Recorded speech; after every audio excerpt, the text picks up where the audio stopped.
சிம்ம ராசி என்பர்களே, சிம்ம ராசியை பொறுத்த வரைக்கும் எங்களோட வாழ்க்கையில் கஷ்டங்களை மட்டுமே அனுபவித்த ஒரு ராசி அப்படின்னு தான் சொல்லும். சார், அனுபவித்த ராசியா இல்லை அனுபவிச்சுட்டு இருக்கிற ராசியான்னு கேட்டால் தற்போதைய நிலைமை வரைக்கும் அனுபவித்து கொண்டு இருக்கக்கூடிய ராசி அப்படின்னு தான் சொல்லணும். வண்டி வாகனத்தில் கொஞ்சம் கவனமாக தான் இருந்தாகணும் அப்படி ஒரு காலகட்டம். இப்போ ஒரு சமீபத்தில் உங்களுக்கு சின்ன சின்ன வண்டி ஆக்சிடென்ட்ஸ் ஒன்று நடந்திருக்கும். அதே மாதிரி குடும்பத்தில் தேவையில்லாத ஒரு சிக்கல்கள்லாம் உங்களுக்கு வந்து நடந்திருக்கும். அதாவது ஒரு பேச்சுவார்த்தையில் போயிருக்கோம், அது எங்கேயோ போய் நின்றுட்டு இருந்திருக்கும். ஸோ தேவையே இல்லாத நபர்கள் எல்லாம் உங்ககிட்ட சண்டைக்கு வரதும், தேவையே இல்லாத ஒரு நபர்கள் மூலமாக உங்களுக்கு சின்ன சின்ன சண்டை சச்சரவுகள்லாம் முன்னாடி வந்து கேள்விப்பட்டதாகவும் உங்களுக்கு நிறையவே இருக்கும். ஸோ இதுக்கு என்ன தான் சார் ஃபைனல் அவுட்புட்டு, எப்போ தான் சார் இது நல்ல காலம் பிறக்கும் அப்படின்னு வெயிட் பண்ணிட்டு இருக்கிறவங்க நிறைய பேர். இதில் ஃபினான்ஷியலாக அடிப்பட்டவங்க தான் 90% பேர். ஃபினான்ஷியலாக ரொம்ப இதாக இருக்குது சார், ரொம்ப சிக்கலாக இருக்குது சார், என்ன பண்ணனே தெரில சார் அப்படின்னு இருப்பீங்க. ஸோ இந்த ராசிக்காரர்கள் ஒவ்வொரு விஷயமும் பார்த்து பண்ண வேண்டிய ஒரு காலகட்டமாகவும் இருக்குது. சில விஷயங்கள் நல்லதாகவே இருக்குது, அதில் ஒன்றும் பெரிய ஆப்ளிகேஷன்ஸ்லாம் இல்லை. சொத்து மதிப்போ இல்லை சொத்து வாங்குறது விற்கிறது, சொத்து வாங்கிறது, நிலத்தில் புதுசாக இன்வெஸ்ட் பண்ணுறது, நிலம் வாங்குறது, வீடு வாங்குறது, கார் வாங்குறது, மண்டபம் கட்டுறது, அட்டை போட்டு ஷெட்டு போடுறது, மாட்டு கொட்டகை கட்டுறது, மாடு வாங்குறது, இந்த மாதிரி விஷயங்கள் நடக்கும். இது யார் யாருக்கு நடக்குது? தொழில் ரீதியாக முன்னேற்றம் உடைய சிம்ம ராசியில் இருக்கக்கூடிய தசாபுத்திகள் வலுவாக இருக்கக்கூடிய நபர்களுக்கு இது நடக்குது. சரி, இப்போ யார் எப்படி எப்படின்னு பார்க்கலாம். சிம்ம ராசியில் இருக்கிறவங்களுக்கு யாருக்கு இப்போ ப்ளஸ்ஸாக இருக்குது, எதில் அவங்க ஜாக்கிரதையாக இருக்கணும், எதில் எச்சரிக்கையாக இருக்கணும் அப்படிங்கிற எல்லா விஷயமும் இப்போ நம்ம பார்க்கலாம் வாங்க. அதே மாதிரி நிறைய பேர் ஜாதகம் பார்க்கணும் அப்படின்னு ஆசைப்படுறீங்க. தயவு செய்து சொல்கிறேன் சார், நீங்கள் லோக்கலில் கூட ஜாதகம் பாருங்கள்.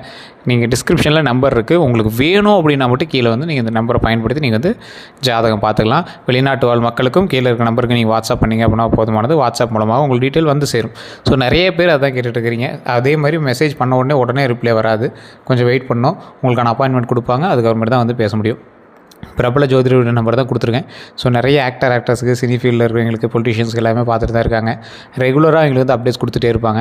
ஸோ அதனால் ஒரு குறிப்பிட்ட டைமில் உங்களுக்கு வந்து கண்டிப்பாக காண்டாக்ட் பண்ணி பேசுவாங்க. வேறு எந்த ஒரு கருத்துக்களாக இருந்தாலும் மறக்காமல் நீங்கள் ஃபோன் மூலமாகவே நீங்கள் வந்து பேசி தெரிஞ்சிக்கலாம். சரி சார், ஃபர்ஸ்ட் பாயிண்ட், சிம்ம ராசிக்கு எந்த விஷயத்தில் உங்களுக்கு யோகம் உண்டு இந்த காலகட்டம்? ஒரு சிம்பிளான விஷயம் தான், பெரிய உங்களுக்கு ஒன்றும் அலைச்சல் கிடையாது, உங்களுக்கு எந்த ஒரு விஷயம் கிடையாது.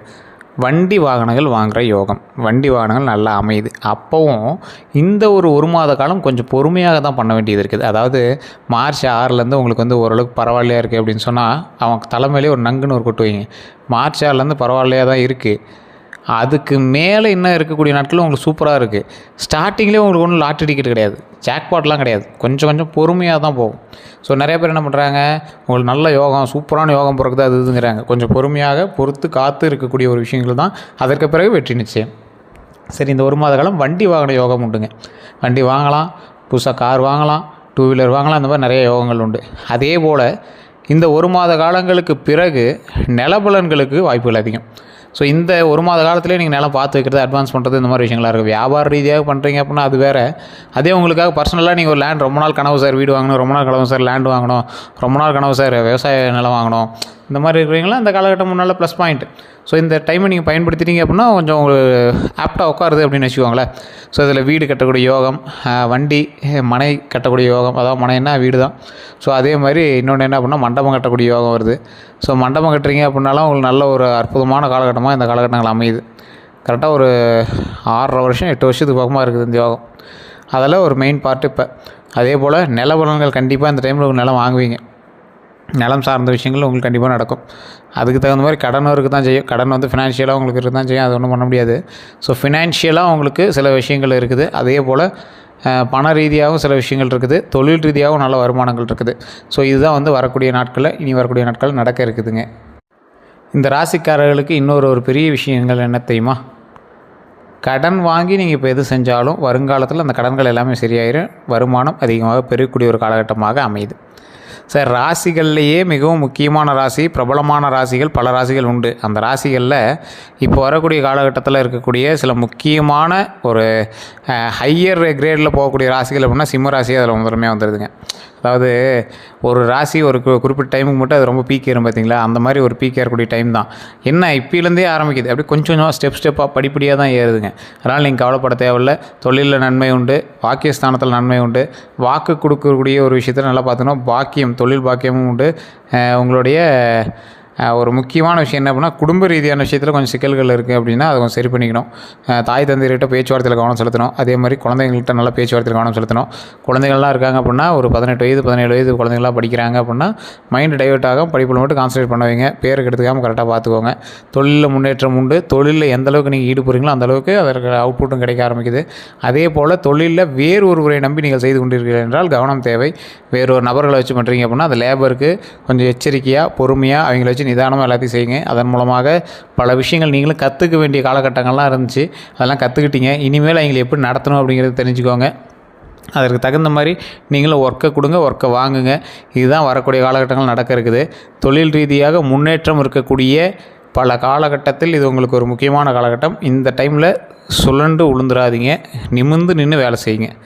அதே போல் நீங்கள் ஏதேனும் உங்களுக்கு சந்தேகங்கள் இருக்கும் அப்படி பட்சத்தில் உங்களுடைய ஜாதகத்தில் பிறந்த தேதி, பிறந்த நேரம், பிறந்த ஊர் இது 3 எடுத்து வச்சுக்கோங்க. மாந்தியை பற்றி தெரிஞ்சுக்கோங்க. உங்களுடைய முன்னோர்களுடைய சாபங்கள் இருக்கா அப்படின்னு தெரிஞ்சுக்கோங்க. இதெல்லாம் எங்கே சார் தெரிஞ்சுக்கிறது அப்படின்னா, டிஸ்கிரிப்ஷனில் ஒரு நம்பர் கொடுத்துருங்க. அதன் மூலமாக நீங்கள் ஃபோன் பண்ணி தெரிஞ்சுக்கலாம். இல்லை சார் இது எப்படி தான் நாங்கள் லோக்கல்லே தெரிஞ்சுக்கிறோம் அப்படின்னா, லோக்கலில் இருக்கக்கூடிய ஜாதகத்தை கொண்டு போய் கொடுங்க.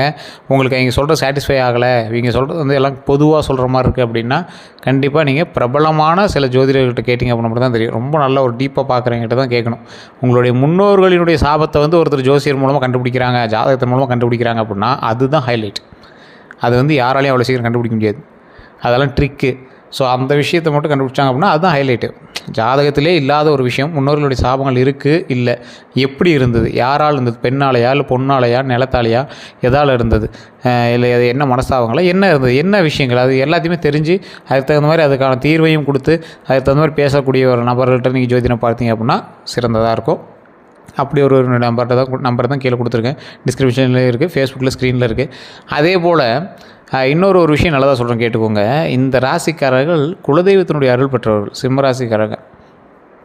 அதே போல் மற்ற ராசிகளை விட இந்த ராசிகளுக்கு ஒரு தனி சிறப்பு ஒன்று இருக்குது. என்ன அப்படின்னா,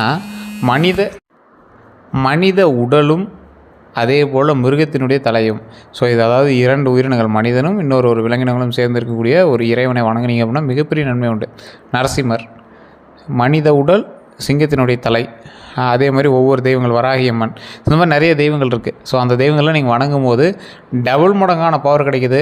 பூர்வ ஜென்மத்தில் இருக்கக்கூடிய பாவங்கள் விலகுது, தொழிலில் முன்னேற்றம் கிடைக்குது, கல்வியில் முன்னேற்றம் கிடைக்குது. மிகச்சிறந்த ஒரு ஆளுமையாக வரக்கூடிய நாட்களில் ஒவ்வொரு விஷயங்களும் வளர்ந்து வருது. ஸோ தொழில் ரீதியான விஷயங்கள் எதுவாக இருந்தாலும் சரி, கல்வி ரீதியான விஷயங்கள் எதுவாக இருந்தாலும் சரி, கொஞ்சம் பொறுமையும் நிதானமாக நீங்கள் செயல்பட்டால் வெற்றி நிச்சயம். இந்த வெற்றிக்கு நீங்கள் பாடுபடுறீங்க அப்படின்னா கண்டிப்பாக கொஞ்சம் நிதானமும் பொறுமையுமாக கொஞ்சம் ட்ரை பண்ணுங்கள். உங்களுக்கு போட்டிகள் அதிகமாக இருக்கக்கூடிய ஒரு காலகட்டம், எதிரிகள் அதிகமாக உருவாக்கக்கூடிய ஒரு காலகட்டம். அந்த எதிரிகளுக்கு முன்னாடி நீங்கள் வாழ்ந்து காட்டணும் அப்படிங்கிற ஒரு விஷயத்தை நீங்கள் வந்து கவனமாக வச்சுக்கோங்க. மன ரீதியாகவும் சரி, கல்வி ரீதியாகவும் சரி, தொழில் ரீதியாகவும் சரி, நீங்கள் ஒரு ஸ்டெப் எடுக்கிறீங்க அப்படின்னா அந்த ஸ்டெப்புக்கு மேலே ஏதாவது ஒரு விஷயங்கள் இருக்கா, அந்த ஸ்டெப்பில் ஏதாவது ஒரு பிரச்சனைகள் இருக்கா, அந்த ஸ்டெப்பில் உங்களுக்கு எதிரிகள் யாராவது வராங்களா அப்படின்னு கொஞ்சம் எச்சரிக்கையாக முன்னாடி பார்த்துட்டு போயிருங்க. முன்ன பார்த்ததை விட கொஞ்சம் டபுள் மடங்கு இப்போ வந்து நீங்கள் செக் பண்ணணும் அப்படின்னு வச்சுக்கோங்களேன். அதை மட்டும் நீங்கள் பார்த்துட்டு போனீங்க அப்படின்னா எந்த ஒரு ப்ராப்ளம் கிடையாது. அதே போல் இப்போ நான் சொல்லக்கூடிய விஷயத்தை கண்டிப்பாக நீங்கள் வந்து மைண்டில் நோட் பண்ணிக்கோங்க. நீங்கள் ஒரு உணவு, ஏதோ ஒரு உணவு செஞ்சு, அது இனிப்பு கலந்த உணவாக இருந்தாலும் சரி, அல்லது சர்க்கரையோ இல்லை சர்க்கரை பொங்கலாக இருந்தாலும் சரி, இல்லை தயிர் சோறு, லெமன் சாதம், புளிசோறு எதுவாக இருந்தாலும் சரி செஞ்சு அங்கே இருக்கக்கூடிய ஒரு 5 பேர் 10 பேருக்கு நீங்கள் வந்து அன்னதானம் பண்ணுங்கள். கோயிலுக்கு போயினீங்க அப்படின்னா வாசலில் இருக்கக்கூடிய 5 பேர் 10 பேருக்கு அன்னதானம் பண்ணுங்கள். முடிஞ்ச அளவுக்கு ஒரு பெண்ணுக்கு ஒரு சிகப்பு சீலை வாங்கி கொடுங்க. சிகப்பு சீலை இல்லாதவங்க யாராவது வயசானவங்களாம் இருப்பாங்க பார்த்தீங்கன்னா, எங்களுக்கு ஒரு சிகப்பு கலர் சீலை வாங்கி கொடுங்க. அதுக்கு தகுந்த மாதிரி பூ அந்த பொருள்லாம் வச்சு கொடுங்க. கொடுத்து ஆசீர்வாதம் வாங்க. மிகப்பெரிய நன்மை உண்டு. உங்களுடைய பூர்வ ஜென்மத்தில் இருக்கக்கூடிய புண்ணியங்கள் வந்து உங்களுக்கு கிடைக்கும். அந்த பூர்வ ஜென்மத்தினுடைய பாவங்கள் விலகும், புண்ணியங்கள் கிடைக்கும். ஸோ அதுதான் வந்து இதில் ஒரு முக்கியமான விஷயம். ஒரு மிகப்பெரிய ஒரு சாம்ராஜ்யத்தையே உருவாக்கக்கூடிய ஒரு விஷயம் இதுதான். முன்னோர்களினுடைய வரம் இருந்தால் அடுத்தடுத்த வம்சமாக வந்து அவ்வளோ அருமையாக வந்துகிட்டே இருக்கும், பிரச்சனையே இருக்காது. தொழிலில் நல்ல காலம், வண்டியில் நல்ல காலம், இதெல்லாம் ஓகே. எதில் சார் எச்சரிக்கையாக இருக்கணும்? 4 விஷயத்தில் நீங்கள் எச்சரிக்கையாக இருந்தே ஆகணும். வண்டி வாகனங்கள் வாங்கக்கூடிய நேரம் தான், ஆனால் வண்டி வாகனத்தில் கவனமாக இருக்கக்கூடிய ஒரு நேரமோ இந்த காலகட்டத்தில் அமையுது. டாக்குமெண்ட்டு இந்த மாதிரி விஷயத்தில் பட்டா திருத்தம், அதே மாதிரி சின்ன சின்ன விஷயங்கள் திருத்தம், இந்த மாதிரி விஷயங்கள்லாம் கொஞ்சம் திருத்தி அதெல்லாம் கொஞ்சம் சரி பண்ணக்கூடிய ஒரு காலகட்டம். அதை கொஞ்சம் ட்ரை பண்ணி பார்த்துக்கோங்க. அதே போல் ராசிகளில் ஒரு மிக முக்கியமான ராசி இந்த சிம்மராசி. சிம்மராசிக்கு இந்த காலகட்டம் நீர் சம்மந்தப்பட்ட விஷயத்துலையும் நெருப்பு சம்மந்தப்பட்ட விஷயத்துலையும் கொஞ்சம் எச்சரிக்கையாக இருக்கணும். ஸோ நீர் சம்மந்தப்பட்ட விஷயங்கள், குழந்தைங்களாம் இருக்காங்க அப்படின்னா, ஒரு குறிப்பிட்ட சின்ன குழந்தைங்களாம் இருக்காங்க அப்படின்னா தண்ணி பக்கத்துலேயே விடாதீங்க. குடிக்கிற தண்ணியில் கூட ஜாக்கிரதையாக கொடுக்கணும். அண்ணாந்து குடிக்கிறது, புறையரிக்காமல் குடிக்கிறது, அதே போல் நீச்சல் குளத்துக்கு கூட்டு போய் நீச்சல் கற்றுக் கொடுக்கலாம் விட்றது, பக்கத்தில் ஏறிட்டு அதெல்லாம் விட்றது, அதெல்லாம் இப்போ ரொம்ப அவாய்ட் பண்ணணும், பார்த்து இது பண்ணணும்.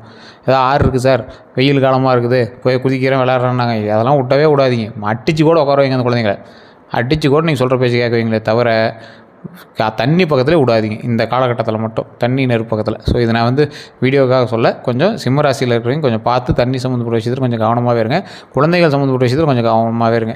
இதை நம்ம இதனால் ஒன்றும் பெரிய லாபம் வர போகிறது, நம்ம இந்த பாயிண்ட் திருப்பி நம்ம சொல்கிறதுனால முக்கியமாக சொல்கிறதுக்கான காரணம் கொஞ்சம் எச்சரிக்கையாக இருக்கணும் அப்படிங்கிறதுக்காக மட்டும்தான். அதே போல் எந்த பிரச்சனையும் நடக்காது, கொஞ்சம் எச்சரிக்கையாகவும் இருங்க, எந்த பிரச்சனையும் நடக்காது. ஸோ அதே போல் இறை வழிபாடு கண்டிப்பாக தேவை, குலதெய்வ வழிபாடு கண்டிப்பாக பண்ணுங்கள். வேறு எந்த கருத்துக்களாக இருந்தாலும் கீழே இருக்கக்கூடிய நம்பருக்கு நீங்கள்